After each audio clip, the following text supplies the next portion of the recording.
आज हम बात करेंगे बिहार इलेक्शन के बारे में। जो एनडीए गठबंधन की भारी बम्पर जीत हुई है, तो लोगों में क्या उत्साह है, लोग इसके बारे में क्या कहते हैं, जनता से हम बातें करेंगे। काफ़ी लोग यहाँ हैं। आपका क्या नाम है? मनीराम जी, आप एनडीए गठबंधन की जीत को, जो बिहार इलेक्शन में बम्पर जीत हुई है, उसके बारे में आप क्या कहेंगे? देखिए, ये जो एनडीए की जो जीत हुई है, ये जनता की जीत है। जो एनडीए ने जो बिहार में जो काम किए है, ये उसकी जीत है। मैं बिहार की जनता को सलाम करता हूँ, जिन्होंने सही टाइम पे सही निर्णय लिया है। नहीं, विपक्ष तो लगातार सवाल उठा रहा है कि इसमें चुनाव आयोग ने उनकी मदद करी, एनडीए की ने इतनी बड़ी जीत नहीं, वोट चोरी का भी आरोप लगा रहा है। इस बारे में आप क्या कहोगे? देखिए, अभी जो विपक्ष का जो हाल हुआ है ना, विपक्ष अभी बिहार में वेंटिलेटर पे आखिरी सांस गिन रहा है, तो वो तो आरोप लगाएंगे ना। जिनकी जो खुद अर्थी पे लेटा हो, वो दूसरे के ऊपर तो उंगली दिखाएगा ना। अभी जो है एनडीए ने विपक्ष को पूरा का पूरा अर्थी पे लेटा दिया है। विपक्ष के पास में कोई मुद्दा तो है नहीं, ना वो विकास की राजनीति करते हैं, ना विकास के नाम पे मुद्दा करते हैं। इसका मतलब जब यूपीए की गवर्नमेंट थी, ये चुनाव आयोग के साथ भी मिलकर वोट चोरी करते थे राहुल को यूपीए वाले। ये भी तो क्वेश्चन की बात है ना। आप उस पर क्यों नहीं जा रहे? आप चुनाव आयोग पर जब धब्बा लगाओगे, तो ये चीज़ तो जब आपकी गवर्नमेंट ही वो जाहिर सी बात है, वो भी करती होगी वोट चोरी। क्या चुनाव से पहले जो विपक्ष के जो आरोप लगे हैं, चुनाव से पहले हर महिला के खाते में 10,000 रुपये डालना, वो रेवड़ी था, क्या उसी से पूरा चुनाव बदला कि हर हफ्ते 10,000, फ्राइडे 10,000 रुपये डाल रहे हैं? आचार संहिता लगने के बाद देखिए, ये जो पैसे जो गए हैं महिला के खाते में, ये एनडीए सरकार ने जो वादा किया था, वो उसके तहत गए, ना कि चुनाव के उसमें गए हैं। नहीं, आचार संहिता लगने के बाद डले ना वो। आप भी डाल रहे थे ना, आपने भी तो वादा किए हुए थे ना, आपने पूरा क्यों नहीं किया? जनता ने आपको नकार क्यों दिया? आप आइए। आपका क्या नाम है? मैं चंद्रमोहन। कुल मिला के जितना कमज़ोर विपक्ष आज है ना, उससे पहले नहीं रहा। ना तो इनके पास अच्छी लीडरशिप है, ना इनके पास पब्लिक में कम्युनिकेशन का वो हिसाब किताब है। कुल मिला के बहुत कमज़ोर विपक्ष है। और ये विपक्ष के जो इंडी गठबंधन है ना, ये बिल्कुल बेमेल गठबंधन है।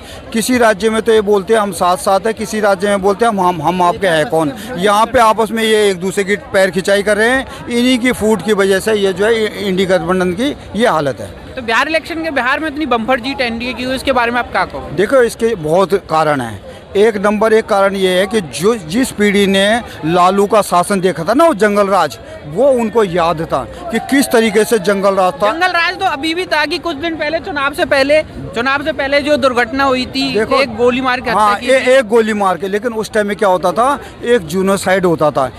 कभी एक जाति का हो जाता था, कभी दूसरी जाति का होता था। उस लालू के टाइम में एक जाति का दूसरी जाति के साथ ये जूनोसाइड वाला हिसाब किताब चलता था। और भ्रष्टाचार की तो कोई चरम सीमा नहीं थी। रही तीसरी बात, उनके पास कोई ऐसा आइडियल नेता नहीं था मुख्यमंत्री के लिए कि जिसको जनता बोले हाँ हम इसको फॉलो करते हैं। ये एक आइडियल है। वो बनाया भी किसको, एक जो खुद नौवीं फेल है। किसी भी राज्य को, किसी को विकास के लिए एक शिक्षा का स्तर सबसे अच्छा होता है। जो खुद नौवीं फेल है, वो क्या शिक्षा का स्तर उठाता बिहार का। तो कई कारण रहे इनका। एक तो आपसी फूट रही, इनका जो ना कोई तालमेल था, कुछ नहीं था। और ना इनका जो है जो जिस तरीके से इनका विज्ञापन चल रहा था ना, गाने बजाने चल रहे थे, जिस हिसाब से इनका धमकी वाले भाषण चल रहे थे, वो कहीं न कहीं इनके हार का कारण बना। और अब ये जो है धीरे धीरे आरजेडी जो है खत्म होने जा रही है। जो पूरे करेंगे, क्या वो वादे पूरे करेगी इंडिया? देखो, एक चुनावी भाषण एक अलग होता है, वो तो जो हर पार्टी करती है। विपक्ष भी तो कर रहा था,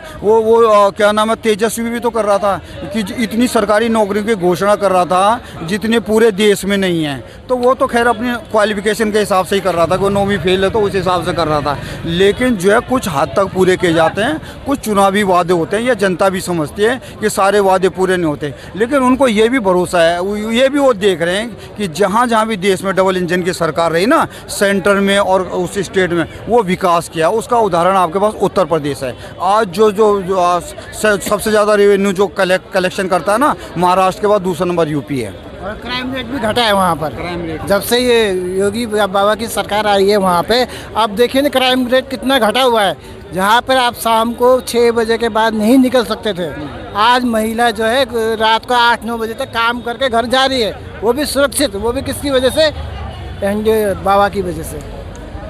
फर्क तो साफ दिखता है ना।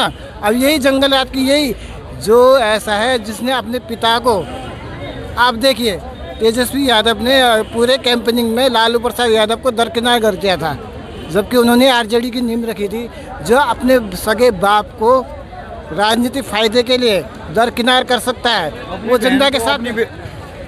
जिस तरीके से तेजस्वी ने अभी रवैया अपनाया ना, देखो पहले उस बहन को उसने बाहर किया जिसने अपने बाप को किडनी दी, एक उदाहरण पेश किया। पूरे देश में उस बेटी का सम्मान होना चाहिए था। कोई बेटा सामने नहीं आया, उस बेटी ने लालू को किडनी दान की, वो रोते रोते घर से निकली। अब आप लगा लो वो किस टाइप का आदमी होगा जो इतनी जो जिस बेटी की पूजा होनी चाहिए उस घर में, उसको इस तरीके से जो है तुमने रुला के भेज दिया। उसके कहीं ना कहीं उसको आंसू लगेंगे और ये तेजस्वी की राजनीति को ख़त्म करेंगे। कारण क्या है कि लोग जो ममता बनर्जी की जो अभी पिछले टाइम में जो उसका दौर रहा है ना शासन का, उसमें बहुत उसकी किरकिरी हुई है। और जिस तरीके से वो उसने घुसपैठी है, जिस तरीके से घुसते जा रहे हैं बंगाल में, वो एक बहुत बड़ी समस्या बन गई।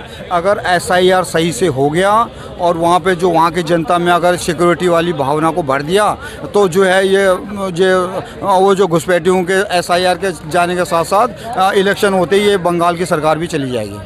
बिहार और महाराष्ट्र झांकी है, अब बंगाल की बारी है।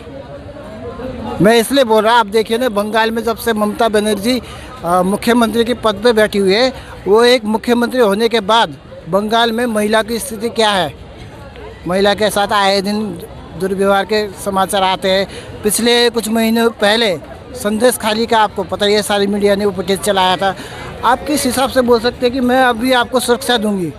जनता ने तो सब चीज़ देखा है ना, आपकी राजनीति करने का तरीका, आप जिस तरीके से घुसपैठियों को शरण दे रहे हो, उसका तरीका नहीं। घुसपैठियों के मतलब में अब अभी पूरे 10 साल से और गृह मंत्री अमित शाह हैं, घुसपैठी आ कहाँ से रहे हैं? गृह में सुरक्षा तो राजनाथ जी और अमित शाह जी के पास है, पर ये घुसपैठी आ क्यों रहे हैं? देखिएगा, वो देश की सुरक्षा के लिए तो वो कर रहे हैं, लेकिन जो राज्य घुसपैठी आ कहाँ से रहे हैं? सुरक्षा के लिए अगर वो कर रहे हैं जो हमारे सीमा से सटे हुए राज्य है, उस पर अगर NDA की सरकार जहाँ पर है वहाँ पे घुसपैठी कम है।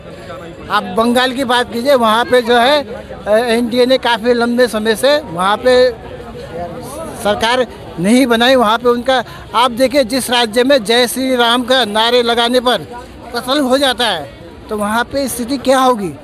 वो क्या हिंदुओं के लिए सपोर्ट करेगी? वो SIR के खिलाफ क्यों है? अभी आप देखिए, अखिलेश यादव ने SIR का विरोध किया। क्यों किया? सारी विपक्ष पार्टियों ने SIR का विरोध किया।